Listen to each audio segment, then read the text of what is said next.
Hey, what's up? My name is John Bonjour. I am a comic artist and film enthusiast. I have not drawn any art, but I would love to talk about the movie Bring Her Back because it is now on streaming, and it's insane. Bring Her Back is directed by the Philippou, I'm assuming Philippou brothers, who are the owners of the Raka Raka YouTube channel, and also did Talk to Me from a couple of years ago, which was one of my favorite horror movies of that year. So I was very excited to see Bring Her Back. I missed it in theaters, and I was bummed about that at the time. I'm less bummed about it now, and we'll get to why. But I was bummed about that at the time because I really wanted to see what their next project was going to be. I was very interested. And I think the most notable thing about this movie, and I will be spoiling it the entire video, so if you haven't seen it and you really think you would like it, you should go see it. If you are unsure about this or horror movies in general, maybe don't start with this one. This one is not the one to begin with. But yeah, if you haven't seen it and want to see it, go watch it. I would love to hear your opinion in the comments below if you have already seen it or when you see it. But otherwise, we're going to be spoiling it from here on out. So, Bring Her Back. The thing that's interesting about this movie, well, there's a lot of things that are interesting about this movie, but one of the things that I find most interesting about this movie is the fact that this is kind of the only time that they could have made this movie. Because if you start with this movie, I think people would have been pretty upset. This is a genuinely dour, sad, angry, hateful movie, and it is intentionally that way. It is successful in being what it sets out to be. It is a bummer of a film through and through. There is no redeeming moment where good triumphs over evil. There's no resolution to the movie in a way, and I'll get to that too later. But this is a movie that if this had been the first thing they create, people would have been really thrown off by other projects. It also would have set kind of an unachievable tone going forward in terms of this is the kind of thing that they're gonna make, and if you go and make something crazy after that, it's like, oh, weird, okay, why did you start with that? So it wouldn't have been a really good one to start with, and also, if this had been their third movie and their second one was a lot more like Talk to Me in that it was poppier and more fun to watch, I think this would have felt like a betrayal of style. The second movie in their career is kind of the only time you can introduce this level of negativity into your career. Either that or like way down the line, and it feels like it's something that they needed to get off their chest or something like that.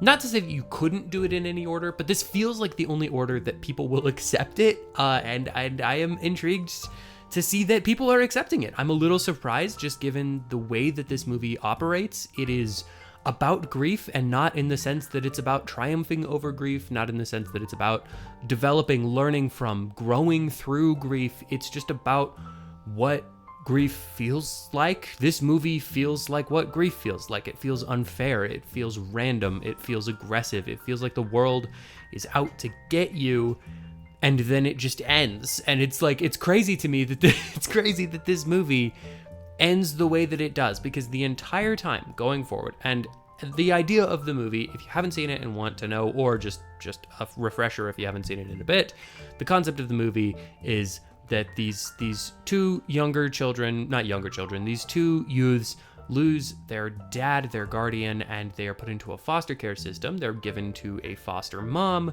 who we very quickly start to feel like something's not quite right. She had lost a daughter earlier, and essentially the movie is her trying to groom this new daughter into being a vessel for a demon to put her deceased daughter into. And that's the movie.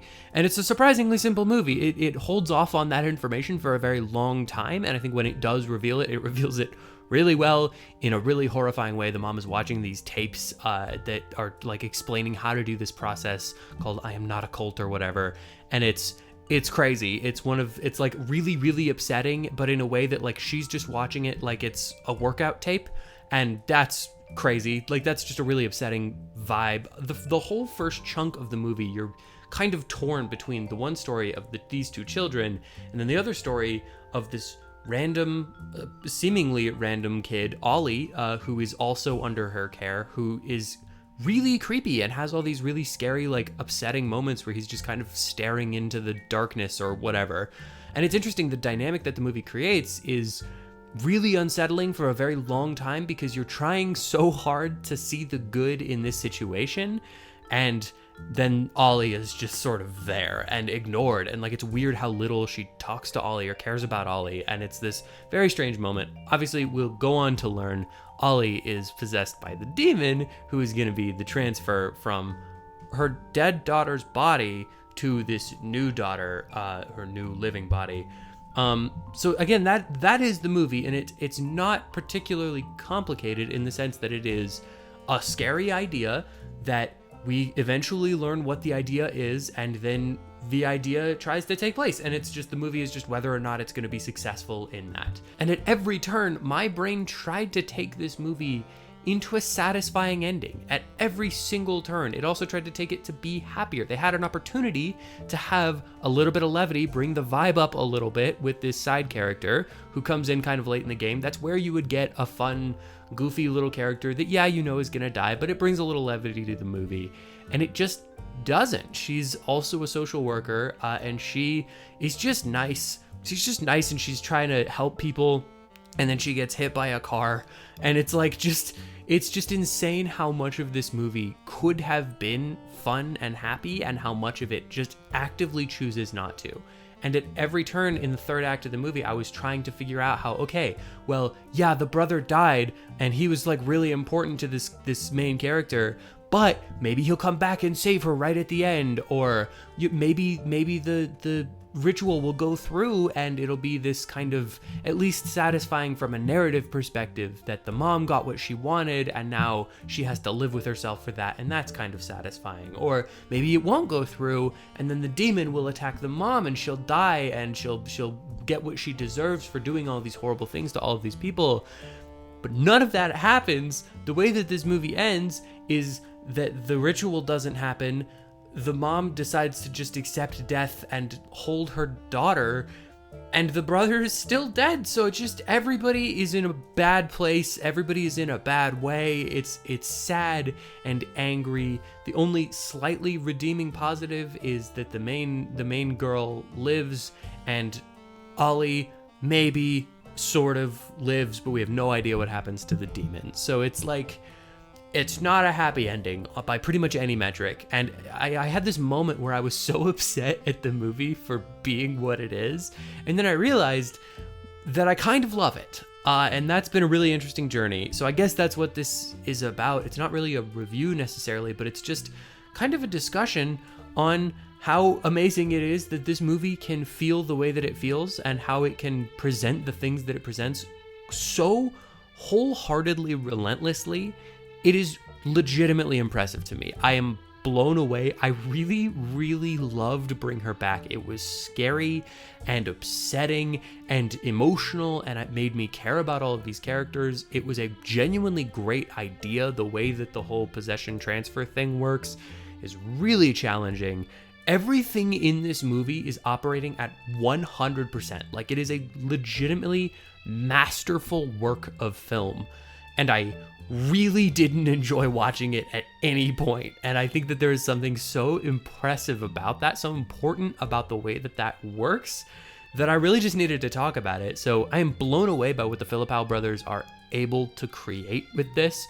Talk to Me was wonderful. I loved it.